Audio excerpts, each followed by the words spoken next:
ఈ రోజు ఒక్కసారి నా చిన్నప్పటి జ్ఞాపకాలని రీక్రియేట్ చేసుకుందాం అనిపించింది. చదువుకునే రోజుల్లో స్కూల్ కి కాలేజ్ కి హాలిడేస్ వస్తే చాలు ఫ్రెండ్స్ తో కలిసి అష్టాచమ్మా ఆడాల్సిందే. ఈ జనరేషన్ లో చాలా మందికి అష్టాచమ్మా అనే ఒక గేమ్ ఉంటుందని కూడా తెలీదు. ఎందుకంటే ఇప్పుడు పిల్లలందరూ ఫోన్ లోనే గేమ్స్ ఆడుకుంటున్నారు కదా. మీలో ఎంత మంది ఇప్పుడు కూడా అష్టాచమ్మా రెగ్యులర్ గా ఆడతారు ఫ్రీ టైం ఉన్నప్పుడు? లేదంటే ఈ గేమ్ మీలో ఎవరికైనా ఫేవరెటా? కామెంట్ చేయండి.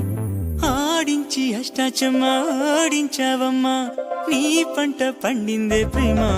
నిజంగా నెగ్గడం అంటే ఇష్టంగా ఓడడం అంతే.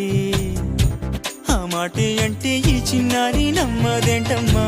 నిజంగా నెగ్గడం అంటే ఇష్టంగా ఓడడం అంతే. ఆడించి అష్టాచమ్మా ఆడించావమ్మా, నీ పంట పండిందే ప్రేమ. నిజంగా నెగ్గడం అంటే ఇష్టంగా